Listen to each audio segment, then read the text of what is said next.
Patay ang isang bagong kasal na Filipina matapos umanong bugbugin at pagsasaksakin ng kanyang asawang Slovenian national. Nasa isang bakasyon pa ang mag-asawa nang mangyari ang krimen.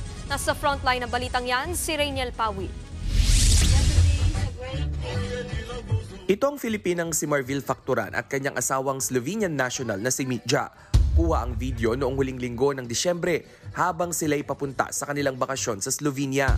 Napasayaw pa at bakas ang saya sa mukha ng Pinay. Pero ang mala fairy tale sanang bakasyon na uwi sa isang madugong krimen. Ayon sa mga ulat, December 29 na makarinig ng pag-aaway ang mga tao sa lugar kung saan tumuloy ang dalawa. Isang malakas na sigaw umano mula kay Marvil ang umalingaw-ngaw mula sa kanilang apartment. Agad namang rumisponde ang mga pulis at doon na nila nakita ang duguan at wala ng buhay na Pinay. Nadatnan namang nakatayo lang si Mitja malapit sa bangkay ng kanyang misis. Dinala na sa isang psychiatric facility ang Slovenian national. Sa isang Facebook post ni Mitja, makikitang naging magkarelasyon sila ni Marvil simula Abril noong nakaraang taon. Matapos ang 3 buwan, na-engage na rin agad ang dalawa. 2 linggo ang lumipas, saka naman sila ikinasal. December 26, nag-post pa si Mitja na magkasama na sila ni Marvil.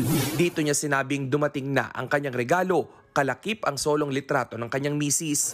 Iniimbestigahan naman na ng Department of Foreign Affairs ang insidente. Nagpaabot na rin ang pakikiramay ang Slovenian government sa pamilya Facturan. Anila, kalunos-lunos ang sinapit ng biktima. Nangako naman ang embahada ng Slovenia na makakamit ng pamilya ng Pinay ang hustisya.